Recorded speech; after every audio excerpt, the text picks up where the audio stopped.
Durante siglos, reyes, sacerdotes y guerreros trataron un único objeto con una reverencia casi indescriptible. Él no solo simbolizaba lo sagrado, era considerado el punto de contacto directo entre el cielo y la tierra. Cargado en los hombros de los hombres, él derribaba murallas, abría caminos y traía victorias sin que una espada siquiera fuese erguida. Pero entonces, un día, ese objeto desapareció. Ningún ejército lo tomó, ningún testigo lo vio desaparecer. Él simplemente dejó de existir a los ojos del mundo. ¿Qué pasó con la Arca de la Alianza? Y más importante, ¿por qué fue creada en primer lugar? Antes de que sigamos más profundo en esta historia fascinante, vale la pena formar parte de una comunidad que ama explorar los misterios y las riquezas de las Escrituras. Toca el botón de inscripción y camina con personas que están buscando comprender cada detalle que la Biblia revela con profundidad y respeto. Entre las nubes de humo y el trueno que rodeaban el monte Sinaí, Moisés recibió no solo las tablas de la ley, sino también instrucciones detalladas sobre la construcción de un objeto que se convertiría en el símbolo más poderoso de la alianza entre Dios e Israel: el Arca de la Alianza. Su origen está profundamente conectado a la revelación divina registrada en el libro de Éxodo capítulo 25, del versículo 10 al 22. Allí, Dios ordena que el arca fuera hecha de madera de acacia, revestida de oro puro por dentro y por fuera, con un propiciatorio sobre ella y 2 querubines de oro, formando una especie de trono para la manifestación divina. No se trataba solo de un cofre sagrado, sino de un punto de contacto entre el cielo y la tierra, donde la presencia del Altísimo se manifestaría de forma visible y temible ante el pueblo. El contexto en el que el arca fue creada es crucial para comprenderla. El pueblo de Israel acababa de ser liberado de la esclavitud en Egipto y estaba siendo moldeado como nación. Dios no deseaba establecer solo una legislación moral, sino una relación de proximidad, presencia y dirección. El arca sería el símbolo central de esa alianza. Ella habitaba el lugar santísimo dentro del tabernáculo, rodeada por capas de santidad y separación, indicando que la aproximación al divino exigía reverencia, pureza y un corazón alineado con los preceptos del Señor. El arca no era una invención religiosa humana, sino una respuesta directa al deseo de Dios de caminar en medio de su pueblo. Más que un símbolo visual, el arca representaba un vínculo vivo. Dios dijo a Moisés que allí, entre los querubines, él hablaría con el líder de Israel, transmitiendo sus órdenes y revelaciones. Era un espacio de encuentro espiritual, un canal sagrado donde la voz divina se manifestaba de manera audible. Esto transformaba el arca en algo que iba más allá de la materia.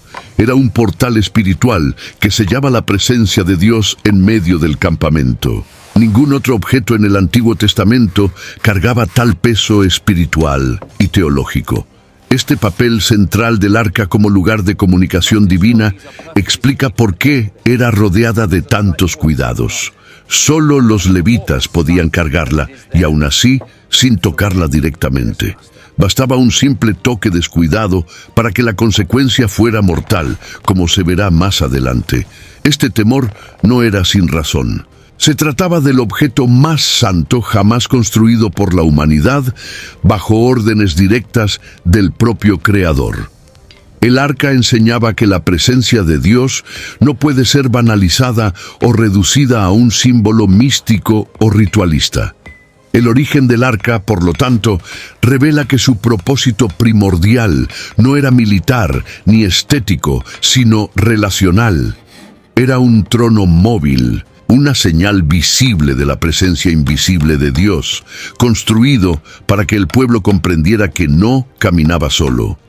No se trataba de un amuleto, sino de una expresión de la alianza viva, firmada entre un Dios personal y una nación llamada a ser luz entre los pueblos. Cada detalle del arca de la alianza fue cuidadosamente revelado por Dios, desde los materiales hasta sus medidas exactas. El oro puro, mencionado en Éxodo capítulo 25, no era solo un elemento ornamental, sino que simbolizaba la pureza, la gloria y la santidad del propio Dios. En un tiempo donde el oro era símbolo de realeza y divinidad, su presencia en el arca indicaba que aquel objeto no era común. Era el trono del Rey de Reyes en medio del campamento de Israel. La madera de acacia, resistente y duradera, representaba la naturaleza incorruptible de la alianza. La unión de la madera con el oro apuntaba a la perfecta combinación entre la humanidad y la divinidad. Las medidas del arca, detalladas con precisión, no fueron dejadas al azar. Una medida de 2,5 codos de longitud, 1,5 codos de ancho y 1,5 codos de altura, todo establecido con un simbolismo profundo. El número 3, repetido en diferentes formas en las proporciones, remite a la plenitud divina. Esto revelaba que incluso en las dimensiones físicas del arca había un mensaje espiritual codificado, enseñando que Dios es un Dios de orden, belleza y propósito en todo lo que crea. Otro elemento esencial era el propiciatorio, la tapa del arca hecha de oro macizo, sobre la cual estaban esculpidos 2 querubines con alas extendidas, mirándose uno al otro. No era solo una cobertura física, sino el lugar donde el sumo sacerdote esparcía la sangre del sacrificio una vez al año, en el día de la expiación.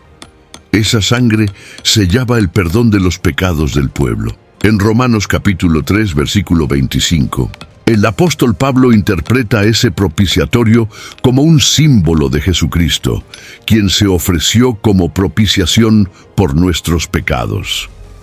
Desde el principio, la forma y la función del arca apuntaban a verdades mucho mayores que sus materiales y formas. El arca, por lo tanto, no era solo bella en su apariencia, llevaba significados teológicos profundos. Cada centímetro, cada detalle artístico, revelaba algo sobre el carácter y la voluntad de Dios.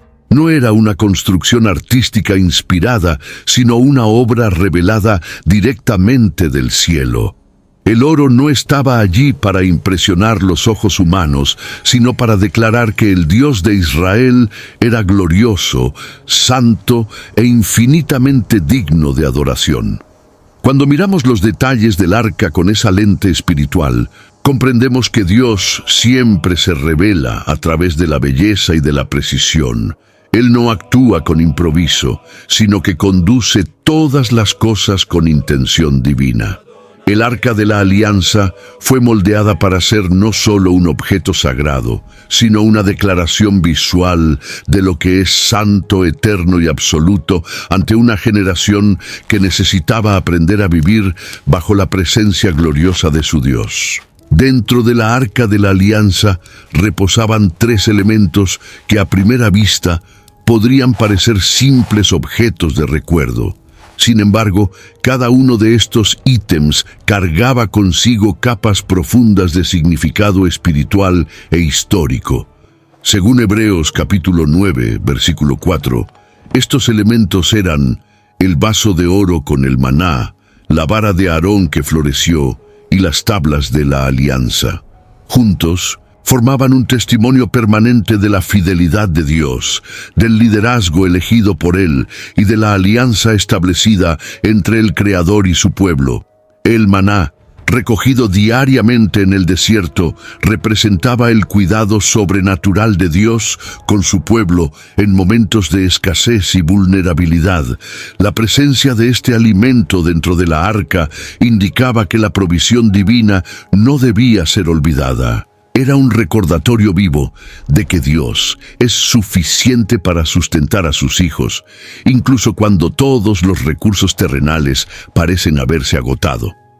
Guardar el maná en un vaso de oro Era una forma de declarar que el sustento celestial tiene valor eterno y que la dependencia de Dios es el único camino seguro. La vara de Aarón, que floreció milagrosamente cuando los israelitas cuestionaron la autoridad del sacerdocio, era una afirmación visual de que Dios es quien elige y confirma a sus líderes. Esta vara, alguna vez seca, dio brotes, flores y hasta frutos, como está registrado en Números capítulo 17. No solo corrigió la rebelión del pueblo, sino que también reveló que el verdadero liderazgo espiritual no nace del carisma o de la fuerza humana, sino de la elección soberana del Señor. Su presencia dentro de la arca era un recordatorio de que toda autoridad debe estar sujeta a la voluntad de Dios. Las tablas de la alianza, escritas con el dedo de Dios, contenían los 10 mandamientos, el núcleo de la ley que moldearía al pueblo de Israel como una nación santa. Representaban el pacto firmado en el Sinaí, donde Dios se comprometió a ser el Dios de Israel, siempre que el pueblo anduviera en sus caminos. Tener estas tablas guardadas en el interior de la arca no era solo una forma de preservación legal, sino un testimonio perpetuo de que la obediencia a la palabra es el fundamento de la comunión con Dios. La combinación de estos 3 elementos transformaba la arca en una especie de archivo sagrado de la historia espiritual de Israel. Cada ítem hablaba al corazón del pueblo sobre provisión, autoridad y alianza. Nada se colocaba allí por casualidad. Cada objeto contaba una parte de la historia de la interacción entre Dios y su nación elegida, reforzando principios eternos que continúan vigentes hasta el día de hoy. Observar estos símbolos hoy es ser confrontado con cuestiones profundas. ¿En qué hemos puesto nuestra confianza? ¿Estamos recordando la fidelidad de Dios, reconociendo su autoridad y permaneciendo fieles a su alianza? La arca no era solo un objeto estático en el centro del tabernáculo, sino un recordatorio constante y poderoso de que la vida con Dios es sostenida por su cuidado, dirigida por su guía y enraizada en su palabra. En la parte superior de la arca de la alianza reposaba el elemento más sagrado de toda la estructura, el propiciatorio. Hecho de oro macizo, estaba moldeado con 2 querubines cuyas alas se extendían hacia el uno al otro, creando un espacio vacío entre ellos. Este espacio no era decorativo, tenía un significado teológico profundo. Era exactamente allí, entre los querubines, donde Dios prometió manifestar su presencia y hablar con Moisés, como se describe en Éxodo capítulo 25, versículo 22. El propiciatorio era, por lo tanto, más que una tapa, era el trono de la misericordia divina, donde el cielo tocaba la tierra y la justicia se encontraba con la gracia. El término propiciatorio lleva en sí la idea de expiación. Una vez al año, en el día de la expiación, el sumo sacerdote entraba en el Santo de los Santos, llevando la sangre de un animal sacrificado, que era esparcida sobre el propiciatorio. Esto simbolizaba la purificación de los pecados del pueblo. No era un ritual vacío, sino una representación solemne de la misericordia de Dios cubriendo la transgresión humana. Levítico, capítulo 16. Narra este momento con profundidad, revelando que sin derramamiento de sangre no había remisión. El propiciatorio, por lo tanto, unía la justicia divina con la compasión celestial. Pero lo que impresiona es que aún con toda la grandiosidad de la arca, Dios eligió manifestarse en un espacio vacío. Entre los querubines no había imagen, ídolo o representación visible de Dios. Era allí, en lo invisible, donde la gloria se manifestaba. Este detalle enseña que el verdadero Dios no se limita a formas creadas por manos humanas. Él habita lo invisible y se revela por la fe, no por la visión física. La arca apuntaba a una relación con Dios que no se basaba en imágenes tangibles, sino en una presencia que se hace real en el silencio reverente y en la obediencia a su llamado. Además, el propiciatorio revela a un Dios que elige habitar en medio de su pueblo, aun siendo infinitamente santo. La arca estaba en el centro del campamento israelita, simbolizando que la presencia de Dios estaba en el corazón de la vida de la nación. Pero esta presencia no era casual o indiferente, estaba rodeada de temor, santidad y reverencia. El pueblo sabía que acercarse a la arca sin el debido respeto significaba muerte. Esto enseñaba que Dios es amor, pero también es fuego consumidor. No puede ser tratado con superficialidad. Reflexionar sobre el propiciatorio nos conduce a una comprensión más profunda de la naturaleza de Dios. Él es justo, pero también misericordioso. Está presente, pero es inaccesible sin mediación. Y toda esta estructura del Antiguo Testamento era un presagio de la obra redentora de Cristo, quien, como está escrito en Hebreos capítulo 9, se convirtió en nuestro sumo sacerdote y entró una vez por todas en el Santo de los Santos celestial, ofreciendo su propia sangre como propiciación definitiva. Durante los 40 años en que Israel peregrinó por el desierto, el Arca de la Alianza desempeñó un papel absolutamente central. No era solo un objeto sagrado que se guardaba en el tabernáculo. Era, de hecho, la brújula espiritual del pueblo. En Números, capítulo 10, versículo 33, vemos que siempre que los israelitas se movían, el arca iba adelante, guiando sus pasos. Esto muestra que el arca simbolizaba el liderazgo divino en un tiempo de total incertidumbre, donde ningún camino era conocido, excepto aquel que Dios decidía revelar. El desierto era un espacio de prueba y transformación, y en ese escenario árido e inhóspito, la presencia del arca garantizaba no solo dirección, sino seguridad. Cuando el arca se levantaba, Moisés clamaba: «Levántate, Señor, y disipen a tus enemigos». Este grito de guerra era, de hecho, un acto de fe. El arca no era conducida por los hombres eran los que seguían su movimiento. Cada desplazamiento del pueblo estaba subordinado a la nube y al movimiento de la presencia divina representada por el arca. Esto enseñaba que la verdadera caminata espiritual no está basada en la iniciativa humana, sino en la obediencia al ritmo de Dios. Durante este tiempo, el pueblo aprendió que el desierto, aunque difícil, era el lugar donde Dios se hacía más presente. El arca no solo mostraba el camino, simbolizaba la fidelidad de Dios en medio de la inestabilidad. Era un recordatorio visual de que el Señor caminaba adelante, incluso cuando los horizontes parecían vacíos. Esta confianza era fundamental para un pueblo que tantas veces murmuraba, dudaba y trataba de tomar decisiones por su cuenta. El arca era, silenciosamente, una llamada constante a la dependencia. También es significativo notar que el arca siempre tenía que ser llevada en los hombros de los levitas, usando varales específicos. Eso impedía que fuera transportada en carros o por medios facilitados. Era como si Dios estuviera enseñando que su presencia exige esfuerzo, santidad y obediencia. Ningún atajo era permitido cuando se trataba de la gloria de Dios. Incluso aquellos que la llevaban necesitaban estar consagrados, con sus vidas alineadas a la voluntad divina, pues cualquier irreverencia costaría caro. Al recordar la jornada del arca en el desierto, queda evidente que representaba más que protección.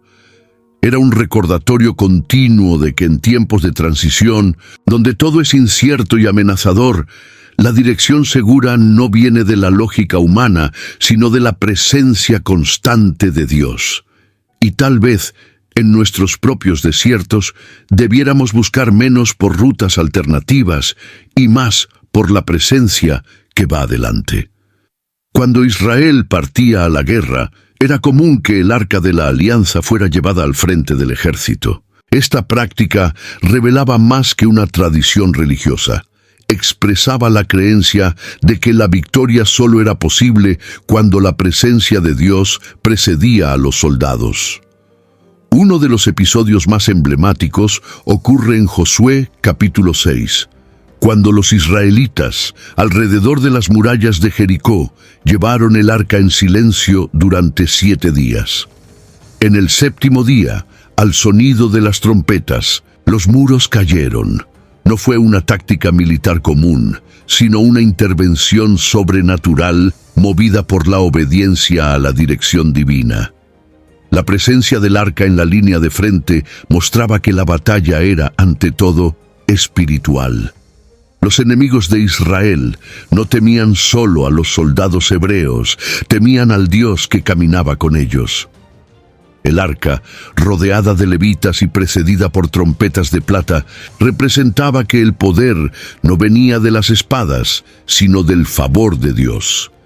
Era la declaración pública de que Israel no confiaba en la fuerza de su brazo, sino en la intervención celestial. Cuando el arca estaba presente, lo imposible se volvía realidad. Sin embargo, este símbolo de poder no podía ser manipulado. En 1 Samuel capítulo 4, los israelitas intentaron usar el arca como un amuleto de guerra contra los filisteos, aun estando en pecado y desobediencia.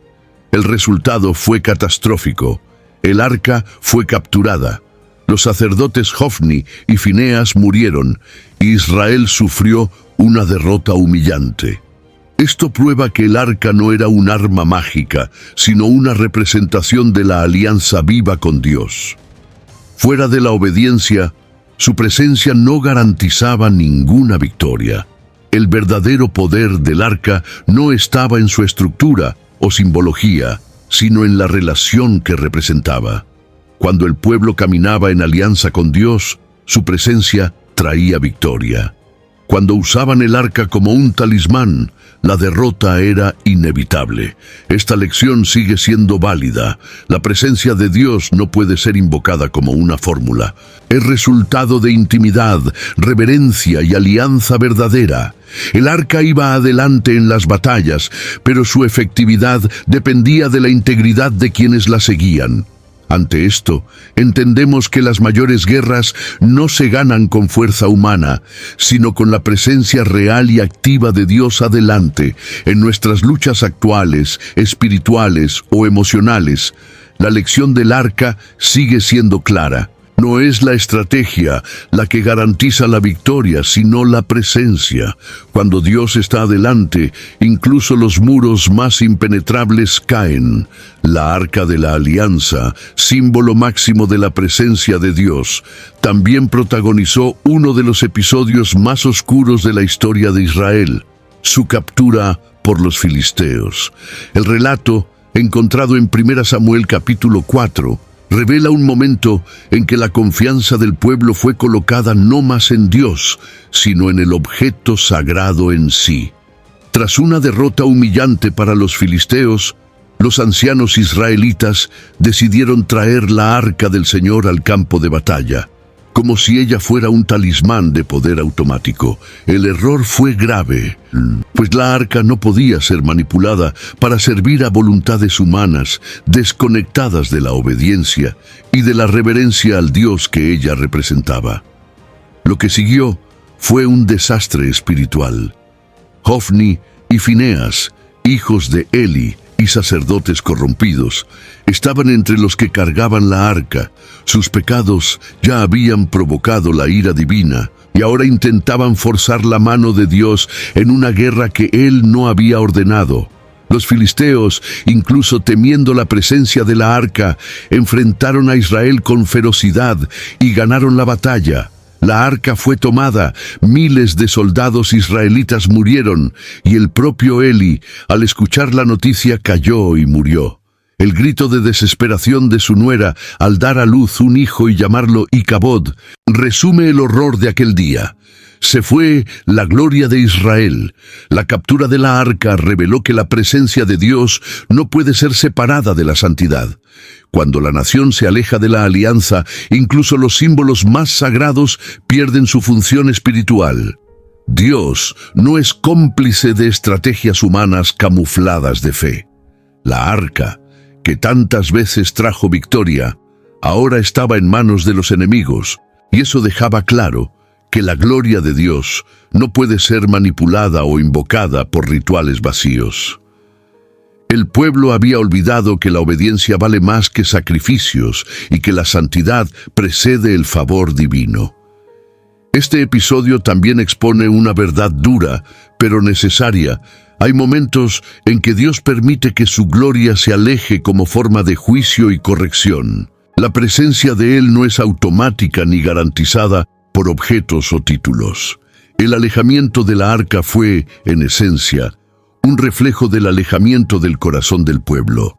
El dolor de esa pérdida se convirtió en un punto de inflexión en la conciencia espiritual de Israel, que necesitaría reaprender a reverenciar al Señor de todo corazón y no solo a cargar sus símbolos. La captura de la arca, por lo tanto, no fue solo una derrota militar, sino una tragedia espiritual. Ella reveló cuán frágil es la fe basada en símbolos y cuánto es peligroso tratar de usar a Dios como una extensión de los propios deseos. Esta narrativa nos invita a una reflexión honesta. ¿Estamos buscando la presencia real de Dios o solo usando su nombre para validar nuestros caminos? Tras años de negligencia y silencio, la Arca de la Alianza permaneció alejada del centro de la vida espiritual de Israel. Fue solo con la ascensión del rey David que surgió el deseo sincero de restaurar la adoración verdadera y recolocar la arca en su debido lugar. David no veía la arca como un amuleto, sino como el símbolo de la comunión perdida entre el pueblo y su Dios. En 2 Samuel capítulo 6, vemos al rey decidido a traerla a Jerusalén, el nuevo centro político y espiritual de la nación, restaurando la gloria de la presencia de Dios en medio del pueblo. Ese deseo de David revelaba no solo celo religioso, sino pasión auténtica por la presencia divina. El rey sabía que Israel no podría prosperar si no estuviera centrado en Dios. La arca, olvidada por Saúl, fue ahora colocada como prioridad. La fiesta que David organizó para el transporte de la arca era una celebración pública de la reconexión espiritual de la nación. Canciones, instrumentos, alabanzas, todo giraba en torno al retorno de la gloria. El rey estaba dispuesto incluso a humillarse, danzando con todas sus fuerzas ante la arca, mostrando que para él el culto no era solo institucional, sino profundamente personal. Sin embargo, incluso con buenas intenciones, el primer intento de transporte de la arca fue fallido. Ella fue colocada en un carro nuevo, conducido por Uzá y Ahio, y en medio del camino, al intentar evitar que la arca cayera, Uzá la tocó y cayó muerto inmediatamente. El error fue sutil, pero fatal. Dios había instruido que la arca fuera cargada en los hombros de los levitas y no transportada en carros. Este episodio, registrado también en 1 Crónicas capítulo 13, recuerda que la presencia de Dios exige obediencia a los detalles. Ni siquiera el entusiasmo espiritual puede sustituir la reverencia a la palabra. David se sintió consternado con la muerte de Uzá y decidió interrumpir el transporte. La arca fue dejada en la casa de Obed-Edom, donde permaneció por 3 meses, y allí una nueva revelación emergió. La presencia de Dios trae bendiciones donde es honrada. La casa de Obed-Edom prosperó, y esto reencendió en David la certeza de que la arca necesitaba regresar a su lugar entre el pueblo. Con temor y reverencia renovados, David intentó nuevamente, ahora de la manera correcta, con los levitas consagrados, siguiendo al pie de la letra los preceptos del Señor. La actitud de David nos enseña que restaurar la presencia de Dios exige más que entusiasmo.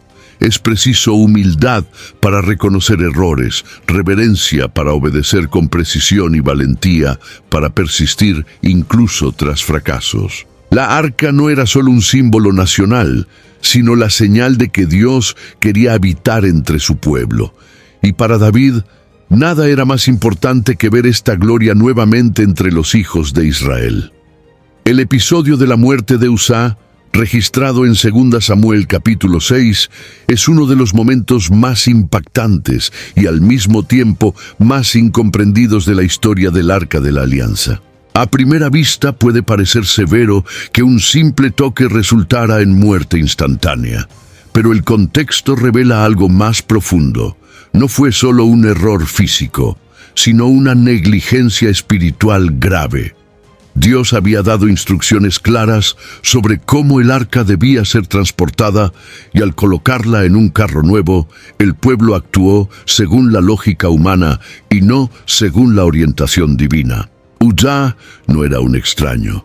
Él formaba parte de la comitiva que acompañaba el arca y probablemente creció cerca de ella. Su familiaridad con el objeto sagrado, sin embargo, puede haber generado un sentido peligroso de normalidad. Y esto es una trampa espiritual, acostumbrarse con lo sagrado hasta el punto de tratarlo con naturalidad. Cuando los bueyes tropezaron y el arca pareció estar a punto de caer, Uzá extendió la mano con buena intención pero sin reverencia. Y esto le costó su vida. El acto reveló la falta de temor ante la santidad absoluta de la presencia de Dios. La reacción de David fue de temor y frustración. El rey, que hasta entonces celebraba con entusiasmo, ahora se encontraba ante una muerte inexplicable.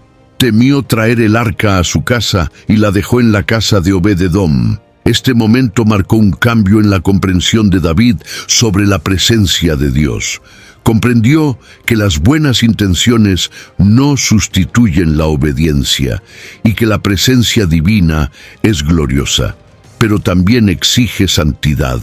La muerte de Uzá no fue solo un castigo, sino una lección viva de que lo sagrado no puede ser tocado de manera ligera. Este evento plantea una alerta para todos los que lidian con las cosas de Dios. Vivimos en tiempos donde la irreverencia se mezcla con la libertad espiritual y muchos confunden acceso con permisividad. Uzá nos recuerda que Dios sigue siendo santo y que su presencia, aunque accesible, nunca será común. La gloria de Dios trae vida, pero también puede traer juicio cuando se trata con falta de respeto. Tocar el arca sin estar preparado era desafiar los límites impuestos por un Dios que no se adapta a la voluntad humana. Ante esta escena, somos desafiados a reevaluar cómo hemos tratado con lo que es santo. ¿Hemos tratado la presencia de Dios con reverencia o con negligencia? ¿Estamos obedeciendo a las instrucciones divinas o adaptándolas a nuestra conveniencia? La muerte de Uzá nos confronta, pero también nos invita a una santidad más profunda, a un temor que no paraliza, sino que prepara el corazón para vivir ante la gloria sin ser consumido por ella. Cuando Salomón concluyó la construcción del templo en Jerusalén, el Arca de la Alianza encontró lo que parecía ser su hogar definitivo. El momento de la instalación del arca en el Santo de los Santos fue marcado por una solemnidad sin precedentes. En 2 Crónicas capítulo 5, vemos a los sacerdotes llevando el arca al interior del templo, mientras los levitas entonaban alabanzas al Señor con címbalos, arpas y otros instrumentos en perfecta armonía. Y entonces, algo extraordinario sucedió. Una nube llenó el templo y los sacerdotes no podían continuar ministrando, pues la gloria del Señor había llenado la casa. Este acontecimiento sellaba, de cierta forma, una etapa en la jornada del arca. Después de peregrinar por el desierto, ser negligida durante el reinado de Saúl, transportada con celo por David y reverenciada por Salomón, El arca ahora reposaba en el centro espiritual de la nación, en el corazón del templo, detrás del velo espeso, entre los querubines dorados del Santo de los Santos, simbolizaba la permanencia de la presencia de Dios entre el pueblo. Pero ¿había cumplido el arca ahora en un lugar fijo su propósito final? La narrativa revela que la presencia del arca en el templo no era el fin, sino una nueva etapa. Salomón, en su oración de dedicación, reconoció que ni los cielos de los cielos podían contener a Dios, cuanto menos aquel templo. Primera Reyes, capítulo 8, versículo 27.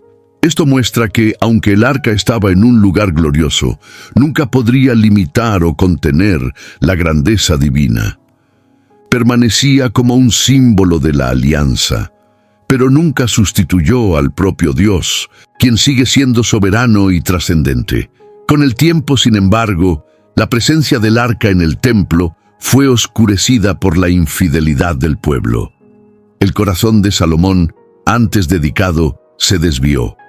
Reyes posteriores se entregaron a la idolatría, y la corrupción contaminó el sacerdocio. El arca, aunque estaba allí, ya no era más el centro de la verdadera adoración. Esto revela una verdad profunda. No basta con tener símbolos de Dios si el corazón no está rendido a Él. Un templo magnífico no garantiza la presencia divina si el pueblo se aleja de su alianza. Por lo tanto, incluso en la cúspide de su reverencia, la presencia del arca en el templo apuntaba a algo más allá. Era un recordatorio de que Dios desea más que estructuras físicas. Anhela corazones contritos y alianzas vivas.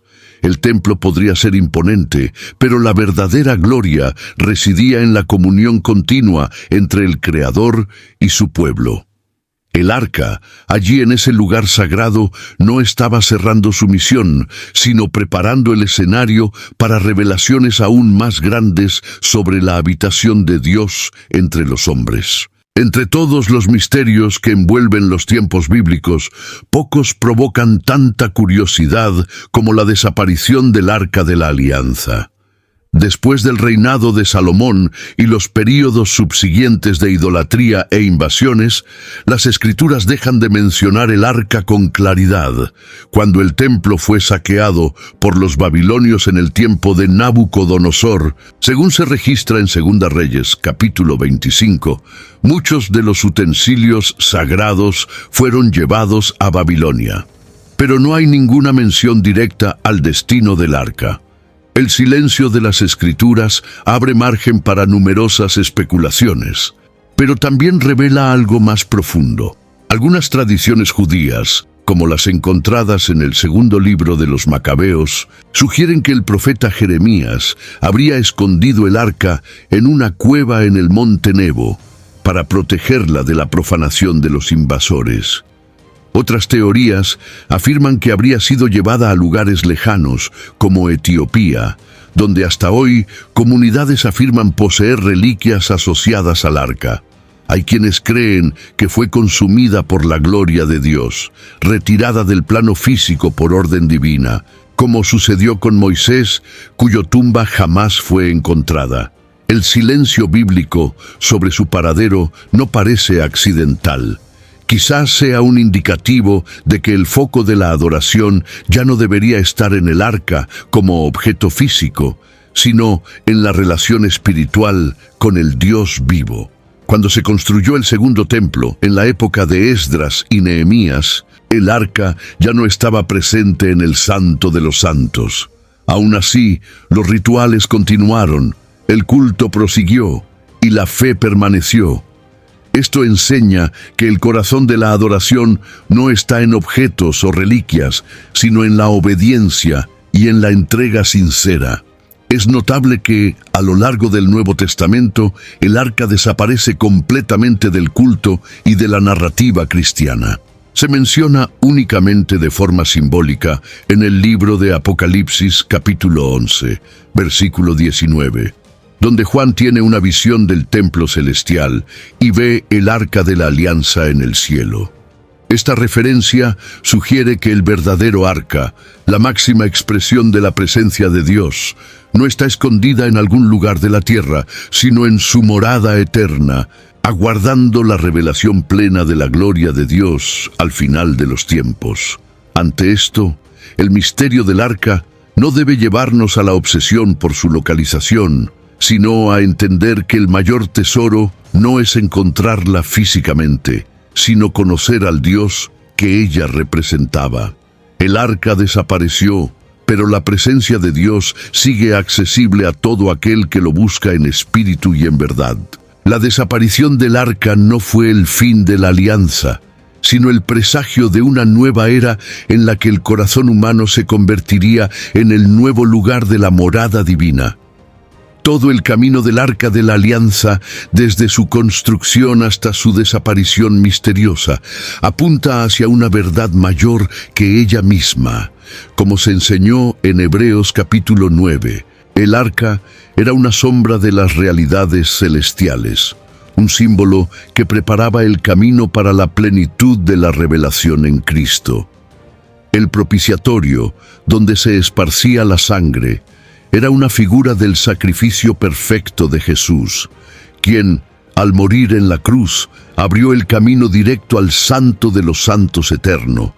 El arca no era el fin, sino el presagio de algo infinitamente mayor. La madera de acacia revestida de oro simbolizaba la unión entre la naturaleza humana y divina que se cumpliría perfectamente en Cristo, verdadero Dios y verdadero hombre. Los ítems guardados en su interior, el maná, la vara de Aarón y las tablas de la ley, apuntaban hacia el sustento, la autoridad y la palabra que serían plenamente manifestos en la persona de Jesús. Él mismo declaró, en Juan capítulo 6, versículo 35, «Yo soy el pan de la vida». Él es el cumplimiento vivo de lo que el arca solo simbolizaba. Además, la presencia de Dios que habitaba entre los querubines sobre el propiciatorio encontró su expresión más plena en la encarnación. El apóstol Juan escribe en el capítulo 1, versículo 14 de su Evangelio, que el Verbo se hizo carne y habitó entre nosotros. La palabra habitó, en el original griego, tiene la misma raíz que tabernacular, es decir, armar una tienda, como Dios hacía en medio de Israel. El arca preparaba el corazón del pueblo para un día en que Dios no habitaría en objetos, sino en medio de las personas, y más aún, dentro de ellas. Con la venida del Espíritu Santo, después de la ascensión de Cristo, cada creyente se convierte en templo del Dios vivo. El arca, con todo su esplendor, no podía contener la gloria que ahora habita en corazones redimidos. Como Pablo afirma en 2 Corintios capítulo 6, versículo 16, «Vosotros sois el templo del Dios viviente».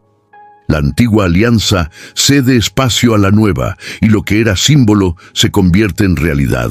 No hay más velo, no hay más necesidad de un propiciatorio de oro. Ahora tenemos libre acceso al Padre por medio del Hijo. El verdadero propósito del arca, por lo tanto, no era ser venerada como reliquia, sino enseñar al pueblo a esperar por una alianza superior. Apuntaba a Cristo en cada detalle. Su existencia y su desaparición cierran un ciclo y abren camino para un nuevo tiempo, en el que la presencia de Dios no está restringida a un lugar, sino que se ofrece a todo aquel que crea. El arca preparó el camino. Cristo lo completó, y hoy la presencia divina sigue viva, no entre querubines de oro, sino en corazones llenos del Espíritu. Cada vez que alguien comparte sus percepciones o memorias en los comentarios, nuevas capas de este tema tan profundo se revelan. Este diálogo enriquecido hace toda la diferencia, especialmente para quienes llevan décadas de vivencia y sensibilidad espiritual. Entonces, comparte tu visión, envía el vídeo a alguien que valoraría esta reflexión y considera suscribirte para seguir descubriendo juntos aquello que tantas generaciones buscaron comprender.